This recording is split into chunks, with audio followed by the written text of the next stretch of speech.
Hi, my name is Cheryl. I'm one of Dave's best friends. I've known him since high school. I know the struggles he's had with the weight, and I know it's held him back a lot with being able to do a lot of stuff. Things maybe that he's wanted to do, things that he should have done. It's always there. It's something that you carry around with you all the time, and it's not just weight of your body, but it's the weight of everything that you carry with you. It's the looks that you get from everyone. People look at you differently when you're overweight. I know that. You get to the point where you don't want to go out anywhere, you don't want to do anything, and I've seen that happen to him. So that alone, for him to lose the weight, it would change him so much. I would rather make fun of myself first before somebody else made fun of me. It eases the tension. Yeah, so it makes it look like, okay, what they said didn't hurt so much. But in reality, it really does hurt. And, whether people want to believe it or not, yes, us bad people do have feelings.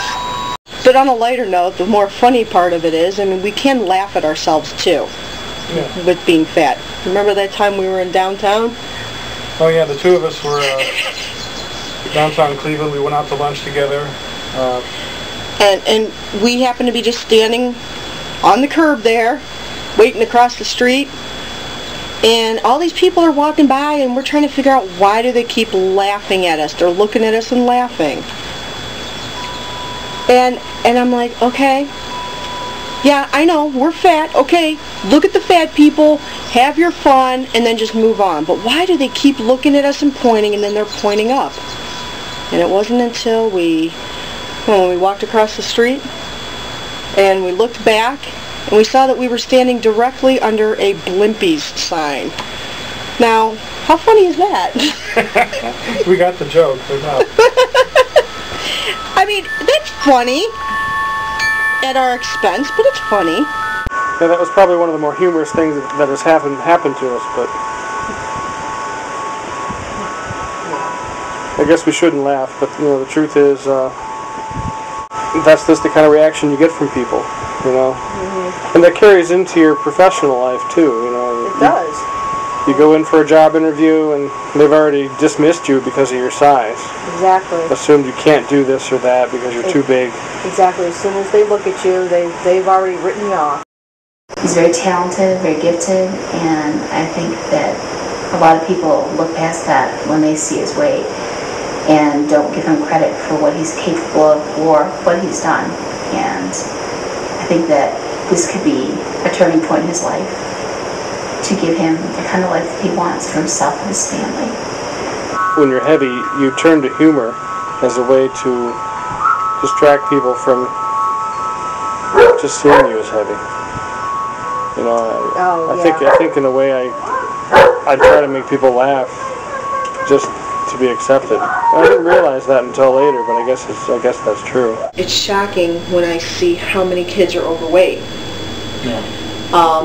It's the norm. Out of a classroom that's walking down the hallway of, say, maybe 25 students, there's only 5 that are considered average weight or considered smaller. And all the rest of the students, I'm looking at them, and they're all like different varying degrees of pudginess. And there's in each classroom, there's at least one that's pretty big.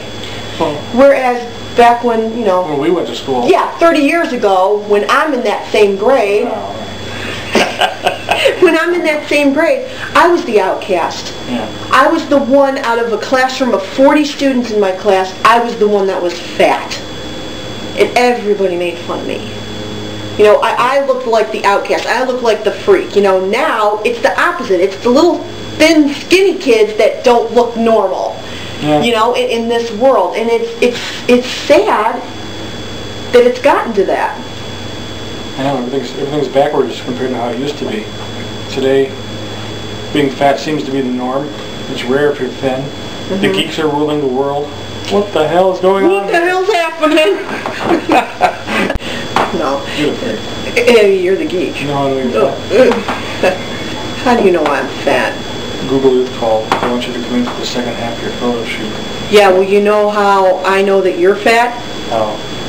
Because the Krispy Kreme donut truck is outside your door every morning dropping off a delivery. You know how I know you're fat? How? The label on your jeans says fly the friendly skies.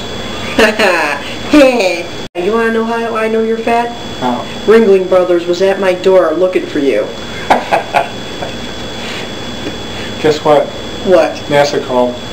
Yeah? They, apparently they want to declassify you from a planet to an asteroid. Yeah, you want to know how I know you're fat? How do you know I'm fat? You have your own gravitational pull like the planets. You know how I know you're fat? What? Your belt size says equator.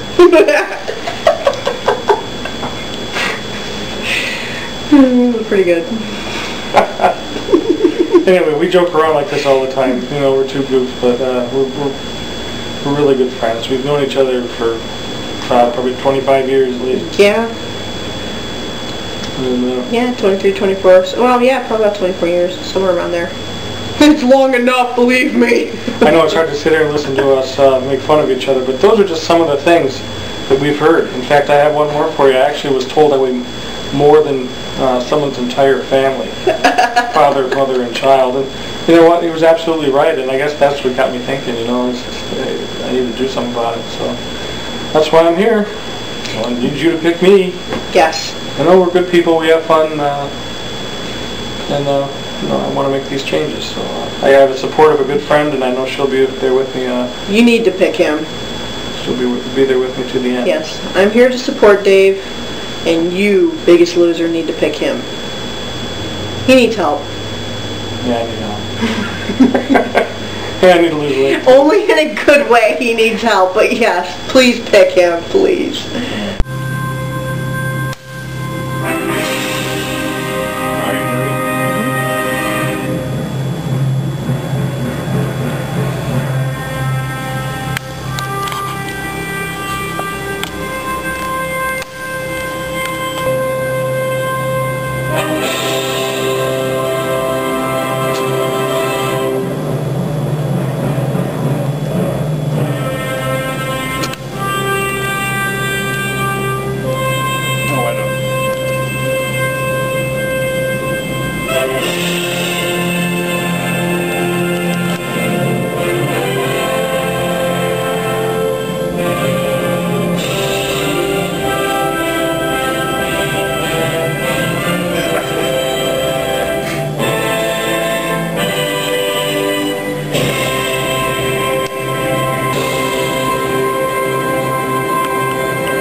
And now it's time for the sob story. Coming to you because I need some help.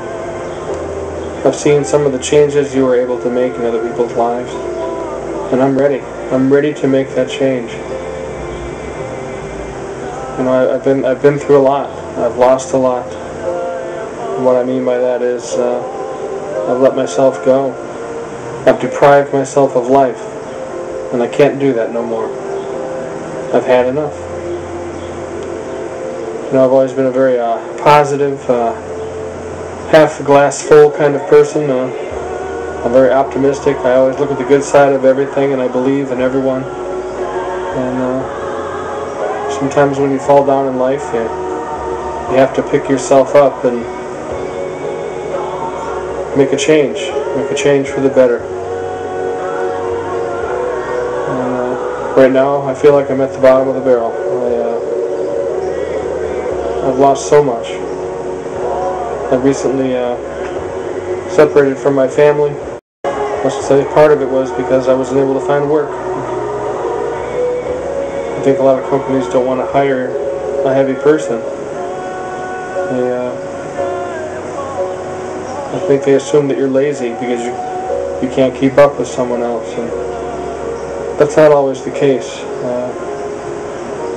but I will admit it's not easy. And I've always prided myself on being stronger than the next person. to going that extra mile, to make that difference. Right now I'm a nursing assistant. I've been a state-tested nursing assistant for almost 2 years now. I've been in this field for nearly 10. As a result of an accident that I had in 1999, I was at work. I was a painter with my father for many years, and he had a heart attack. And I was pretty much on my own for a long time, and one day while working, my fiance called and she said, I need some help. The car's broken down. So I left work to go help her, and I'm checking the car out as anyone would do, and jump starting the car, and unfortunately someone else had a car accident, and a person passed someone at a red light, hit someone at an intersection broadside, and lost control and hit the back of the minivan that I was standing in front of, totally unrelated to that accident, but when they hit the minivan, pushed forward and pushed me into the car that I was standing in front of, crushing my right leg. And for the next 2 years or so, I kind of alternated between being in a wheelchair and being on crutches and a walker for a while, and I was left wondering what the heck I'm going to do with my life. So that's how I ended up getting into nursing after I recovered. It was through my own physical therapy that I thought, this is what I'd like to do. And I really love helping people. But right now I need some help. I need to help myself.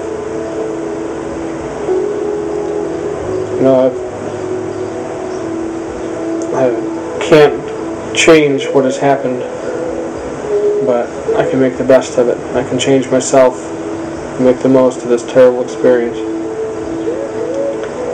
So I've decided that I would come to you. I don't want to live like this anymore. During a recent doctor's visit, my doctor said that if I don't make changes in my life, I'm going to be dead by the time I'm 55 years old. And I'm not ready to die. My kids have missed out on playing with their father because he wasn't able to keep up with them. I couldn't take them places because I couldn't fit into a ride. The kids want to go to an amusement park or want to go hiking or whatever. I couldn't do that for them, and I feel like they've missed out. I guess by not doing anything about my problem, I've created a problem. I'm really concerned that it's going to do something drastic to his life, and it's going to take him away from all of us way too early. And I don't want to see that happening. So I really like to see him be able to get some help to do something with his weight. So many times I hear people say, well, I eat because it comforts me, and to me that sounds entirely lame, but I guess I can understand that. Now what it is simply a lack of responsibility. You really need to take a step back and look at yourself and say, God, what are you doing to yourself? What are you doing to your family? How can you go on living like this? And it's true, you come to that point finally, and that's when you decide you really need to make a change. And that's where I'm at right now.